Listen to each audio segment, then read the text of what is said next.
Good morning, dear students. Welcome back in Adarsh Shikshan Sansthan Jodhpur online classes. Students, हमने अब तक अपने class 5 की इंग्लिश फर्स्ट बुक के 3 चैप्टर कंप्लीट किए हैं. आज हम अपने इंग्लिश सेकंड की ग्रामर बुक के यूनिट फर्स्ट का लेसन फर्स्ट स्टार्ट करेंगे. हमारा लेसन फर्स्ट है इंट्रोडक्शन. इंट्रोडक्शन यानी परिचय, यानी किसी का परिचय देना. यहाँ हम इंट्रोडक्शन किसका जानेंगे? इंग्लिश के बारे में, है ना, अंग्रेजी के बारे में. तो shall we start? Okay, first है हमारा इंट्रोडक्शन में. सबसे पहले हम अंग्रेजी के बारे में जान लेते हैं. English is a language. क्या है अंग्रेजी? अंग्रेजी एक भाषा है. जैसे हिंदी एक भाषा है, मराठी, राजस्थानी, है ना, वैसे ही इंग्लिश भी एक लैंग्वेज है, भाषा है. सेकंड है English language has alphabet. English की क्या होती है? अंग्रेजी में क्या होती है? वर्णमाला होती है. जैसे हिंदी में वर्णमाला होती है ना, हमने पढ़ी है अ, आ, ई, क, ख, ग, ड़. इसी प्रकार से अंग्रेजी में भी वर्णमाला होती है. A, B, C, D, E, F, G, H, I, J, K, L, M, N, O, P, Q, R, S, T, U, V, W, X, Y, Z. So third point है हमारा, the English alphabet has 26 letters. अंग्रेजी वर्णमाला में कितने अक्षर होते हैं? 26. Yes, हम एबीसीडी के अक्षरों को गिन के भी देख सकते हैं, है ना. 26 लेटर्स होते हैं. There are 2 kinds of letters. अब ये 2 प्रकार के होते हैं. जो लेटर्स है ना, उनको 2 प्रकार से 2 भागों में बांटा गया है. जैसे हिंदी में भी 2 प्रकार से स्क्रिप्ट लिखी, 2 प्रकार से 2 भागों में बांटा गया है. जैसे स्वर और व्यंजन, है ना. अ, आ, ई, उ, ए, आई, ओ, औ, ये सारे स्वर हैं. क, ख, ग, ड़, च, छ, ज, ण, ये सारे क्या हैं? क से ग तक व्यंजन. इसी प्रकार से हमारे जो अल्फाबेट है 26 लेटर्स है, जो वर्ण है, उनमें से ये 2 भाग किए गए हैं. फर्स्ट है वोवल्स, सेकंड है कॉन्सोनेंट्स. हिंदी में वोवल्स को स्वर कहते हैं और कॉन्सोनेंट्स को व्यंजन कहते हैं. नेक्स्ट है there are 2 kinds of scripts. अब जो ये है अंग्रेजी, जो हमारी वर्णमाला है, इंग्लिश है, लैंग्वेज है, जो उसे हम 2 टाइप से लिखते हैं, है ना. इसकी स्क्रिप्ट्स 2 तरह से. इस लिपि को किस प्रकार से लिखते हैं? 2 तरह से. फर्स्ट हम कैपिटल लेटर में लिखते हैं, जिसे हम बड़ी एबीसीडी बोलते हैं. शुरू से हम ये सीखते हैं, बड़ी एबीसीडी, छोटी एबीसीडी. इसे इंग्लिश में क्या बोलते हैं? Capital letter and small letter. Okay, अब यहाँ हिंदी अल्फाबेट्स दिए गए हैं. इन पे थोड़ा ध्यान देना. क, ख, इनके लिए क्या है? के, एच, ग, जी, घ, जी, एच, ड़, अंग, एन, जी, है ना. ये सारे क्या अक्षर हैं? आधे हैं. ये पूर्ण वर्ण नहीं है, पूरा अक्षर नहीं है. और ऐसे हम क, ख, ग, ड़ बोलते थे, क्या बोलते? क, ख, ग, यानी अ का उच्चारण आ रहा है, तो उसके लिए हम क्या लिखेंगे? के, एच, ए, जी, ए. इसी प्रकार से लिखा जाता है. तो हमें ये ध्यान देना है कि क बोलेंगे तो के, ए लिखेंगे, और क बोलेंगे तो के. यानी कि हमें ये ध्यान रखना है कि हमें किस प्रकार से नाम बनाने हैं. आगे हमारे पास इस प्रकार से आएंगे, यानी आगे हमारी जो यूनिट है उसमें नाम बनाना हमें सीखना है. तो अभी हमें थोड़ा ध्यान रखना है. ओके, नेक्स्ट है स्वर और मात्राएं, यानी मात्राओं के लिए किस प्रकार से कौन से वर्ड यूज किए जाते हैं. तो जैसे कॉन्सोनेंट्स थे सारे, वो तो क, ख, ग, ड़ में आ गए. अब वोवल्स है, वो सारे स्वर में आ जाएंगे, आ, ई में. तो अ के लिए क्या आता है? ए. आ के लिए भी ए. छोटी ई के लिए आई. बड़ी ई के लिए डबल ई. लेकिन ये ध्यान रखना, अब क्या होता है, अधिकतर छोटी ई और बड़ी ई के लिए हम आई को यूज करते हैं. यानी मतलब नॉर्मली हम सभी आई ही लिखते हैं, और आई ही लिखना चाहिए.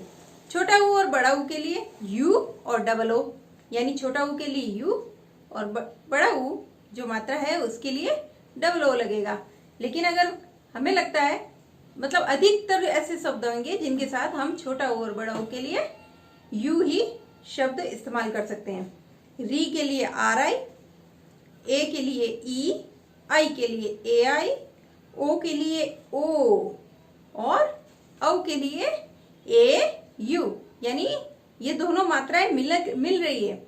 अ और यू की मात्रा तो औ है ना, छोटा ऊ और अ मिलके औ बन रहा है।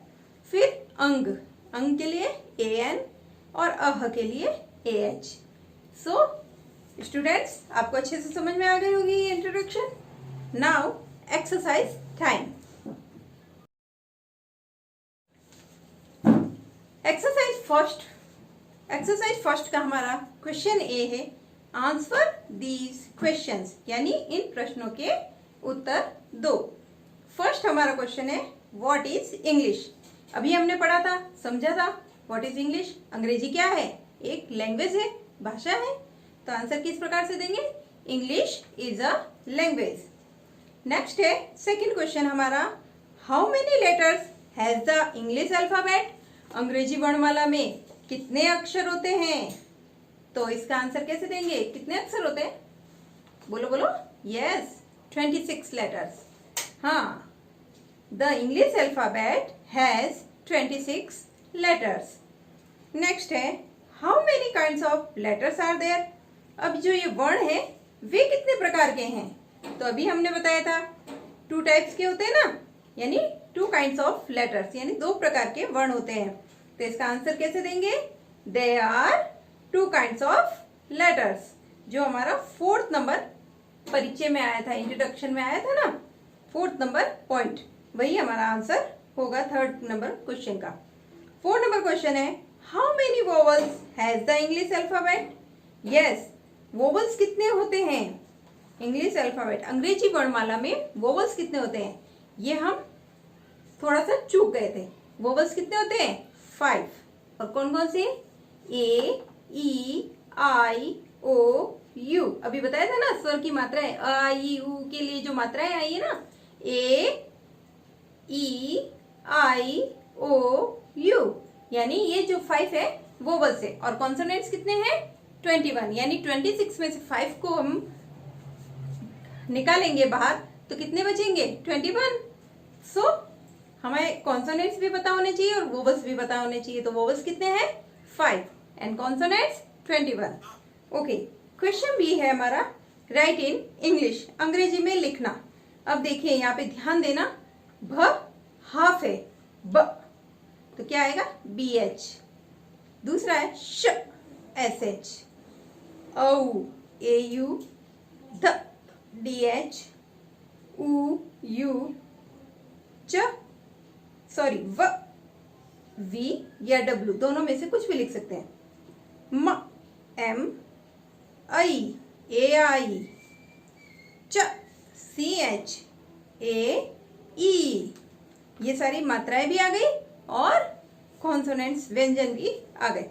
Okay, question C, right in Hindi. R के लिए क्या आएगा? र, मैंने आपको बताया था ना। के आई के लिए क्या आएगा? कि, यानी क और आई की मात्रा लगी हुई है, छोटी ई की मात्रा, तो कि। फिर के एस एच के लिए क्ष, सत्रिय वाला श। एस यू, सू, है ना। एस आया स के लिए, यू आया छोटा ऊ की मात्रा के लिए, तो सू। आई, है ना, नहीं सॉरी, हाँ आई है तो छोटी ई लिखेंगे हम। यो, वाइयो, यो, वाई य के लिए आता है और ओ की मात्रा है तो ओ, यो। एच, ह।